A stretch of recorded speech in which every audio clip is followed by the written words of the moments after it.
¿Qué es ser hoy de clase media?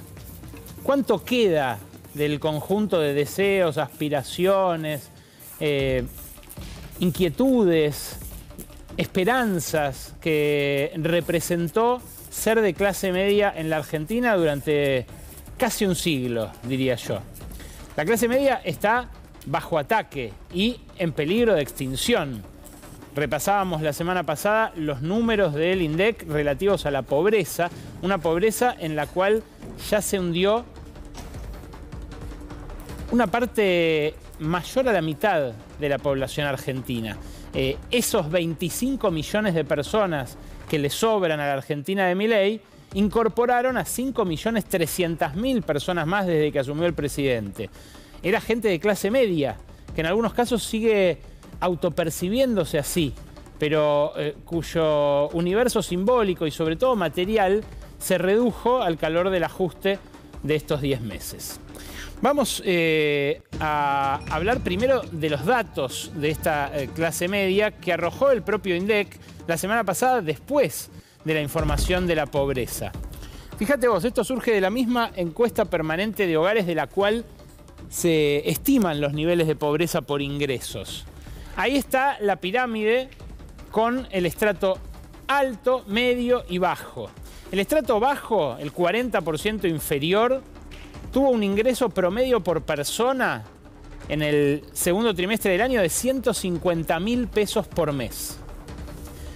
El medio, el 40% que le sigue, tuvo un ingreso por persona promedio de 460.000 pesos. Y el alto, un ingreso promedio personal de 1.145.000. Claro, este promedio, el del sector más alto, esconde realidades muy heterogéneas. Gente que gana muchísimo más que eso.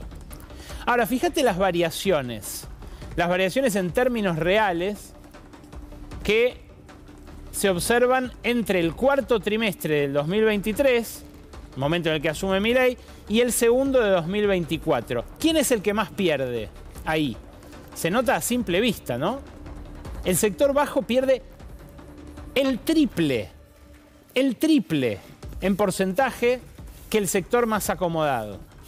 El sector medio, que pierde 8,3% de sus ingresos en términos reales frente a la inflación, es el que intenta mantenerse a flote, pero el que en buena medida, las capas más vulnerables, termina integrada a ese continente de la pobreza que hoy también esconde realidades muy heterogéneas. Ahora, es sobre esa clase media sobre la que recae no solo el aumento de los alimentos, que castiga a los pobres también con más fuerza, sino también el aumento de los alquileres, de las expensas, de los colegios privados, de los servicios públicos. Lo que se suele llamar reacomodamiento de precios relativos o sinceramiento para ese segmento de la población es caerse del otro lado de la línea. Y claro, no es solamente por estratos que se puede ver esta pauperización o este hundimiento de un segmento de la clase media en la pobreza. También se puede ver en términos de la fuente de ingresos. Ustedes recordarán que el año pasado yo les decía, es intolerable, insostenible para un gobierno peronista que 1 de cada 4 trabajadores formales sea pobre. Bueno, hoy la realidad es que 1 de cada 3 trabajadores formales es pobre. Cuando digo formales, digo trabajadores con aguinaldo, vacaciones, con escala por convenio colectivo de trabajo. Digo el trabajador que históricamente salía de pobre al conseguir ese empleo en blanco. Bueno, la devaluación, ese sinceramiento de Caputo, hundió a una proporción similar a la que ya había en la pobreza de los trabajadores formales. En 2024 se duplicó la cantidad de asalariados formales pobres que, bueno, detectan las estadísticas oficiales. Este es un informe que sacó la semana pasada el Instituto Gino Gervani, un informe de Eduardo Chávez Molina y José Rodríguez de la Fuente. Claro, lo que muestra ese salto, la línea punteada es el promedio, los informales son la línea amarilla y los formales son la línea celeste. Lo que muestra es que la proporción de trabajadores en todos los casos que se hundió bajo la línea de pobreza es récord. Y esto pone en crisis la idea de que trabajando se sale de pobre. Pone en crisis todo, la meritocracia que vendió el macrismo como su gran claim electoral. Pone en crisis el sueño de mi hijo el doctor, que tanto llevó la clase media como esperanza de ascenso social, de la mano de la educación pública. A esta hora acaban de ser tomadas varias facultades de la UBA y varias facultades de distintas universidades de provincias a la espera de lo que vaya a pasar pasado mañana con la discusión de la ley de financiamiento universitario. El Congreso debate el veto de esa iniciativa por parte del presidente Javier Milei. Pero, bueno, es un ataque en todos los frentes el que sufre la clase media. Fíjate que también en el corte por cantidad de horas trabajadas no distingue esta línea ascendente y marca un incremento de la pobreza tanto en quienes están subocupados, los que trabajan menos de 35 horas semanales, como entre los sobreocupados, que trabajan más de 45 horas semanales. O sea, más horas de trabajo hoy no garantiza mejores condiciones de vida, ni para los que están en blanco, ni para los que están en negro. Esto empieza a golpear sobre la percepción. Por eso decía que es una crisis tanto en el universo de lo simbólico como de lo material. Fíjate este tracking que hace la consultora Isonomía, que le viene preguntando, aprovechando sus encuestas, que muchas veces contrata el poder político. Es una de las consultoras que más usa el gobierno de Javier Milei. Le preguntaron a sus encuestados de qué clase se perciben. Y fíjate, con el correr de los últimos 14 años, cómo cambió esto. El que se autopercibe de clase media era mayoritario en 2011, 70% de la población. Y hoy es la mitad de eso. Y en cambio, los que se autoperciben de clase baja eran apenas un 23% y hoy es más del doble, un 63%. Hay una encuesta adicional que vi en el diario El Economista, que hizo la consultora Reyes y Filadoro. En el conurbano solamente un 18% de la población se autopercibe de clase media, mientras que el 78% de los consultados se autopercibe de clase media baja o de clase baja directamente. Apenas un 2% se identifica con la clase alta y un resto no quiso adoptar uno de estos rótulos. Pero esto es algo que no pasaba en la Argentina. Es algo que cambió idiosincráticamente del electorado, del mercado, de la vida cotidiana. Y lo detectan los cientistas sociales más agudos. Pablo Semán, con quien estuvimos conversando aquí en varias oportunidades, dijo en una entrevista este fin de semana: las clases medias vienen padeciendo hace una década empobrecimiento y heterogeneización, pero en lo que va del gobierno de Milei sufrieron un golpazo adicional. Claro, los que se hundieron en la pobreza en estos 10 meses son más que los que se hundieron en la pobreza durante todo Macri y todo Alberto Fernández y Cristina Fernández juntos. Hay un sector, un segmento que se mantiene a flote quemando ahorros. Parte del fenómeno del veranito cambiario, del dólar estable, tiene que ver con esto en el mercado paralelo.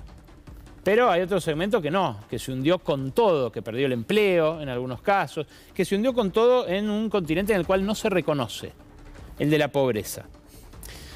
Esto lo detectó otro centro de estudios muy agudo en sus apreciaciones, que es Sentimientos Públicos. Sentimientos Públicos, que dirige el sociólogo Hernán Banoli, hizo una encuesta a través de internet, pero muy abarcativa, respetando niveles socioeconómicos en todo el país, con más de 3.000 casos, en la cual preguntó no solo por los consumos materiales, sino por las gratificaciones, los gustitos. Fíjate vos en qué se ajustó la clase media. Acércate, Dire, porque te va a impresionar ver la parte de arriba. ¿En qué se ajustaron más? Mirá, 7 de cada 10 recortaron comidas afuera o celebraciones, salidas al teatro, espectáculos, ropa, viajes, turismo. ¿Qué es ser de clase media? Sino ir a comer afuera una vez por mes. tener un autito, soñar con las vacaciones de verano. Alrededor del 40% de los consultados bajó su consumo de carne, de refrigerios en cafeterías, de gratificaciones comestibles e incluso de insumos para las comidas en el hogar. Ahí lo ves, en el medio del gráfico. Los que ajustaron entre el 30 y el 40% son esos. 3 de cada 10 de los consultados descuidaron de algún modo su salud. Y la misma proporción dejó de ayudar económicamente a amigos o familiares que antes asistía. Fíjate ahí, 1 de cada 4 ajustó en el psicólogo, en su salud mental o emocional, que es algo de lo más castigado en este momento. Dice Vanoli, es una sociedad que achica sus espacios de goce, pero también de sociabilidad, una época incómoda, de deterioro. En un país con gastronomía premiada y altos niveles históricos de consumo de carne, se come cada vez peor. Y esta clase media es la que tiene que tolerar, además, en estos tiempos, que la clase alta, que el hombre más rico del país, que se fue a vivir a otro para pagar menos impuestos, le diga cosas como esta sobre la universidad pública, acaso el último de sus símbolos. Escuchalo a Marcos Galperín. Para mí educación es infraestructura. Si querés, el Estado puede subsidiar a la gente que menos tiene para que acceda a esa educación privada. Pero no necesariamente el Estado tiene que tener los profesores y las aulas, porque si hoy la educación privada funciona y funciona súper bien. Y cuando a la gente le das la opción, tal vez elige la privada si se lo puedes pagar. ¿Lo ves como complementario o como contradictorio? Digo, no, hoy en día necesariamente es complementario porque la enorme mayoría de la gente estudia en la educación pública. No hay capacidad para que el sector privado eduque a toda la gente. No tiene ni siquiera la capacidad. Pero hablo como... modelo de largo plazo. Exacto, modelo de largo plazo. Como modelo de largo plazo, dice Galperín, el Estado no tiene por qué tener profesores ni aulas. Claro, no todo el mundo tiene plata para pagar San Andrés, Ditela, para pagar incluso alguna más económica, mucho menos Stanford, ¿no? Hay que nacer en cuna de oro, hay que heredar como si uno fuera un Galperín. Si no, el ascenso social está dado en la Argentina en buena medida por ese acceso irrestricto a la educación superior que hoy está en discusión y que pasado mañana se va a discutir en el Congreso. Hoy hubo una reunión de Mauricio Macri con sus espadas parlamentarias, también con algunos de sus referentes nacionales, para definir qué va a hacer el PRO. Y dicen, le va a dar un último gesto de amor, un último mimo a Javier Milei. De esto nos va a hablar en un rato Lucía Isikoff. ¿Con qué información, Lu? ¿Qué tal, Ale? Bueno, es el último gesto de amor. Después de esta reunión sale un comunicado del PRO donde dicen que van a sostener la postura que venían teniendo. Ellos votaron en contra de la ley de financiamiento y ahora van a votar a favor del veto.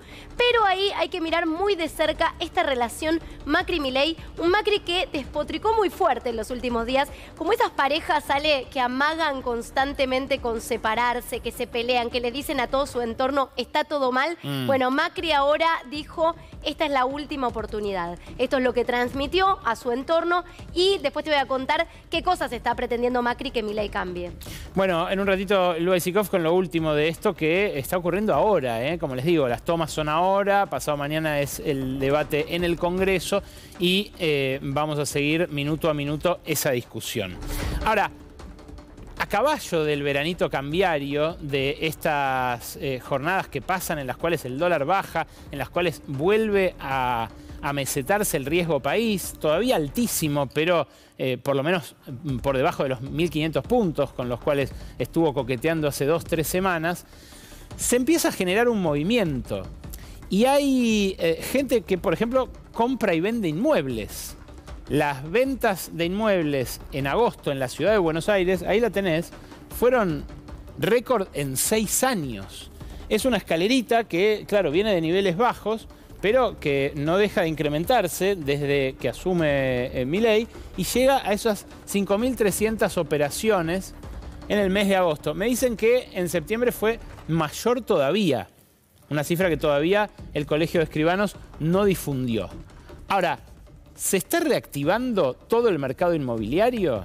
hay más movimiento en general en todo el país y se puede inferir eso de este dato de compraventas. Bueno, estamos en el medio de una situación muy atípica que es el blanqueo. El blanqueo de capitales, si bien todavía no sabemos cuánto dinero involucró, porque se extendió ahora hasta fin de octubre, porque todavía no hay datos oficiales, no va a ser el blanqueo de Macri de 114.000 millones de dólares, pero ya hubo al menos 8.000 millones de dólares que se exteriorizaron y fueron a esas cuentas en los bancos que incrementaron las reservas por ese aumento de los encajes. ¿Puede eso ser la palanca para una reactivación? ¿Puede subir la economía como pedo de buzo, como dijo Milei, con el dólar quieto? Bueno, claro, es algo muy difícil en este contexto. Se va a conocer el jueves el dato de inflación de septiembre, que estuvo un poquito por debajo de agosto, porque sigue siendo muy alta, 3,5%. Los ingresos vienen muy atrás, como les mostraba en los 3 estratos de la pirámide. Y la verdad, no parece más que una reacción aislada a ese blanqueo que obviamente hace que, con lo que aumentaron los alquileres, mucha gente se sienta atraída por tener una renta y se compra un departamento. Me dijeron, por ejemplo, agentes inmobiliarios que lo que sale son departamentos de $100.000, $110.000. Una casa, un PH de más dinero que ese, no se está vendiendo. Y los que se venden es porque se pueden alquilar caros, en parte porque 1 de cada 4 inquilinos tuvo que mudarse a algún lugar más barato en el último año, desde que se cayó la ley de alquileres, desde que entró en crisis también el esquema de ley de alquileres con la aceleración inflacionaria del año pasado, que tampoco hacía fácil alquilar en la ciudad de Buenos Aires. Bueno, lo que detecta Sentimientos Públicos, la consultora que midió la caída de los consumos materiales de la clase media, es que adentro avanza una procesión muy depresiva. Fíjate, preguntaron qué coincidencia tiene la gente con esta frase. La gente que conozco está cada vez peor, deprimida o con sus proyectos de vida en crisis. Casi 7 de cada 10 argentinos muestra su acuerdo con esta frase, con que la gente que conoce está cada vez peor, deprimida o con su proyecto de vida en crisis. Este número aumenta con el segmento de mediana edad, entre 35 y 55 años, y en los niveles medios hay más respuestas afirmativas que coinciden con esto. Algo, insisto, que habla de un presente oscuro, de un futuro incierto completamente, pero que mezcla la bronca, el resentimiento y la esperanza de una manera nueva, distinta a lo que se expresaba en la crisis económica del año pasado y en la aceleración inflacionaria que terminó llevándose puesto al frente de todos. Fíjate que en este deterioro empiezan a aparecer estrategias de supervivencia. Entre los votantes de La Libertad Avanza, especialmente entre los varones jóvenes, empieza a aparecer el aspiracional de vivir de inversiones financieras.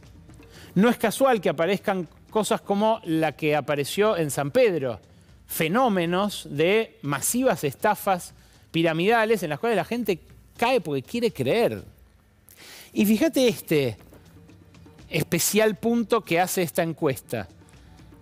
Hay gente, especialmente los hombres y especialmente los más jóvenes, de entre 16 y 29 años, que o hace o está considerando hacer apuestas online para cubrir necesidades económicas, no para jugar, no porque le divierta, no porque quiera demostrar, como dicen las publicidades, porque lo considera una posibilidad para complementar ingresos.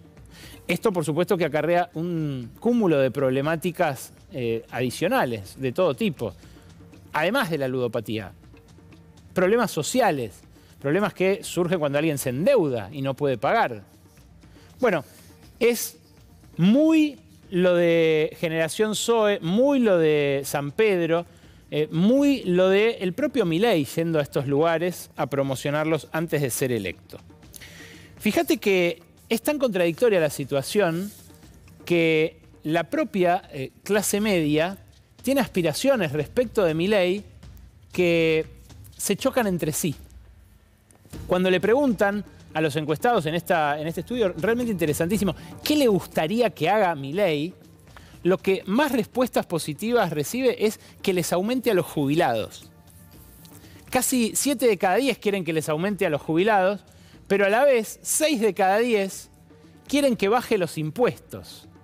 O sea, es una clase media que no solo está golpeada, sino que además quiere un Estado más chico que atienda a más gente.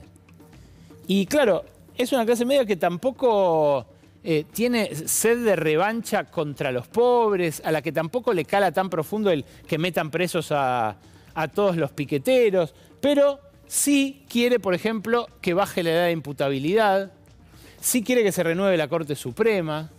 Insisto, son anhelos que se mezclan muy, muy contradictoriamente y que expresan también la crisis política que estamos atravesando. En este contexto habló anoche el ministro de Economía, Luis Caputo, en atmósfera controlada, sin que le hicieran ninguna pregunta incómoda, pero aún así, aún de local, fíjense lo que termina diciendo sobre el control de cambios.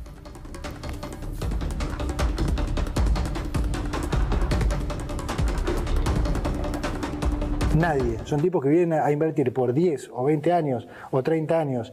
No estaban preocupados por si vas a salir en noviembre, febrero, abril o demás. Acá hay una obsesión con el cepo porque se han comido otro cuento, que es que la economía no puede crecer si no salís del cepo.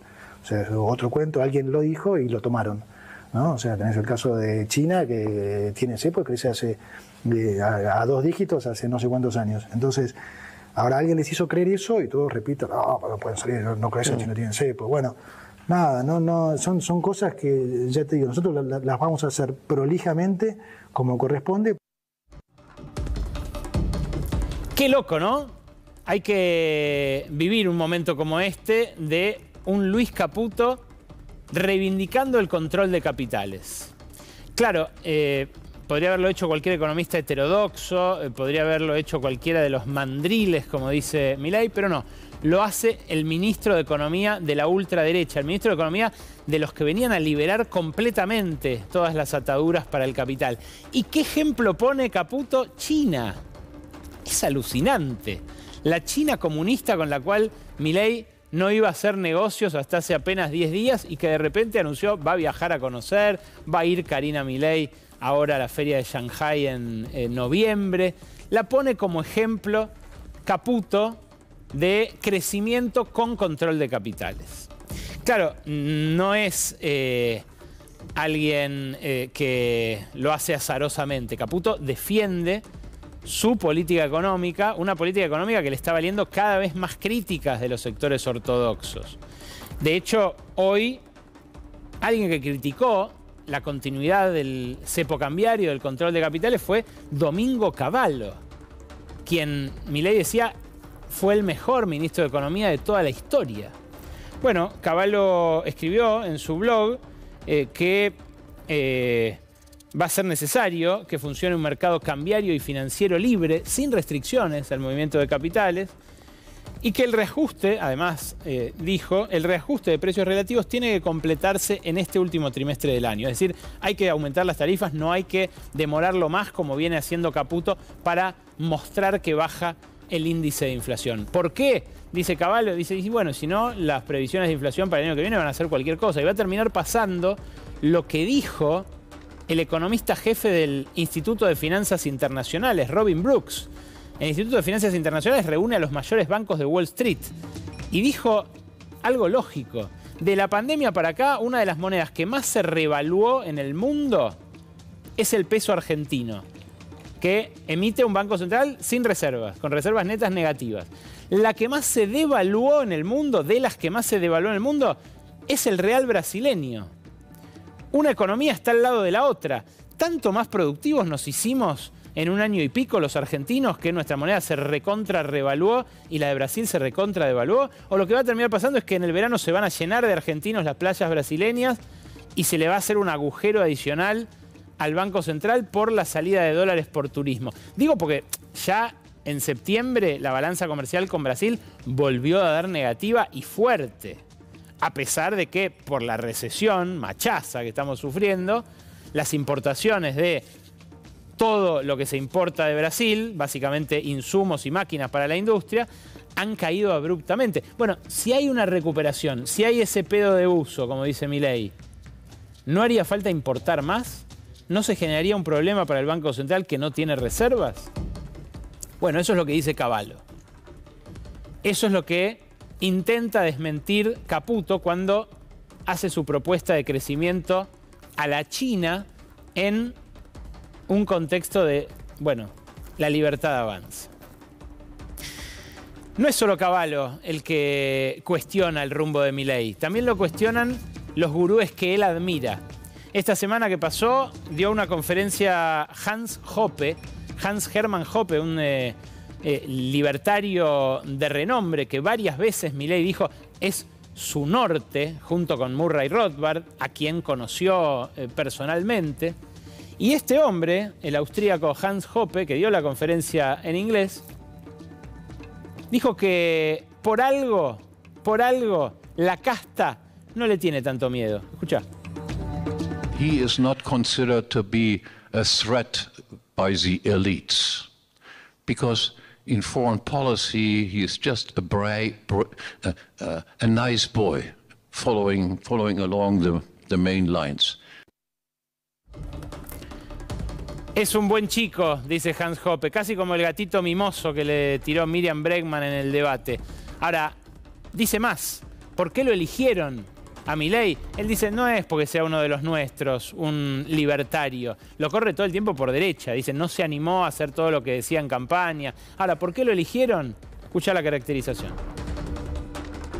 And given this background and given his showman talent that he definitely has, with a certain element of clownishness,